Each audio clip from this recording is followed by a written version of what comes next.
Duhet ndalem pak tek mandati i parë, se do të shkojmë gjatë më pas se çfarë pritet në vijim dhe si perceptohen apo cilat janë të dhënat e drejtanishme për këtë që sapo keni nisur. Por nëse ktheni pak kokën pas tek një mandat i plot që ju kaluat në krye të Nuk ishte i plot, institucionit. ishte 4 vjeçar, jo 5 vjeçar. Për njëre thanë, unë kam bërë një vit si antar i autoritetit dhe pastaj 4 vite si kryetar. Në mandatin e parë, cila është ajo që ju ka gëzuar, kënaqur dhe që keni thënë po, u krye në bazë të pritshmërive, dhe ajo gjë që u la në mes, apo nëse, sepse gjithkush mund të konsiderojë diçka edhe si kjo të shtoj, nuk u bë. Nëse i marrim të dy anët e medaljes, ju ç'më thoni? Dështimi është shumë i thjeshtë, është E kisha më tepër për ta. E njoh. Për para disa ditësh isha që u riprezentova, të themi, pata një takim formal me stafin tim, ku ju komunikova, ata ishin e dinin nga media kështu me radhë, si ishte nevojshëm, po si do qoftë. Edhe në një lloj mënyre edhe e festuam, çova diçka për ta bërë gëzuar me stafin. Tentojmë të kemi një marrëdhënie sa më të mirë aty.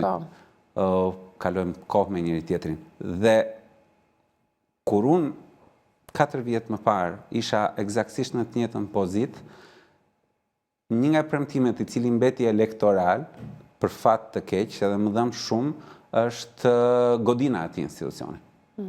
Ky është dështim. Ne vazhdojmë të jemi edhe sot, pas 4 vjetësh, në një godinë me probleme të rënda logjistike, për aspekti logjistik i punës sonë, të atyre 45 punonjësve, cilët rinë nga 7-8 specialistë në një ambient. Dhe u shkuat stafit me një premtim që kjo do të ndodhi në vijim?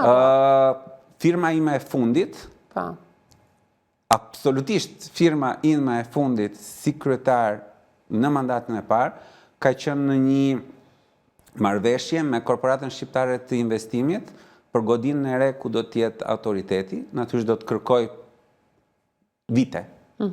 2 thot kontrata, po ndoshta edhe pak më shumë, dhe të shpresojmë tek 2-shi, ku autoriteti do të kalojë në një mjedis tjetër jashtëzakonisht shumë më dinjitos.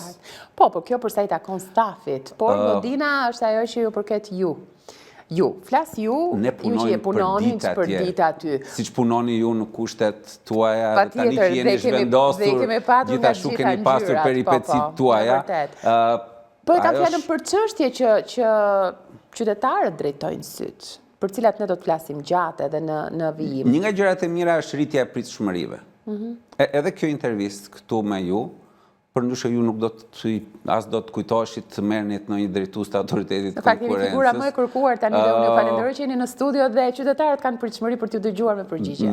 Do të besoj se do shikojmë edhe herë të tjera, edhe kështë në dhe në kuadër të advokacisë që mua apo të tjerë kolegëve të mi në atakojnë të bëjmë për qoftë edhe për të sqaruar keq kuptime mbi rolin e institucionit, sepse njerëzit shpesh na identifikojnë me çmimet, edhe ju na identifikuat me çmimet, edhe do të vazhdoni ta bëni, a thua se i ulim apo i ngrem ne çmimet dhe jo tregu. Do t'i sqarojmë gjitha.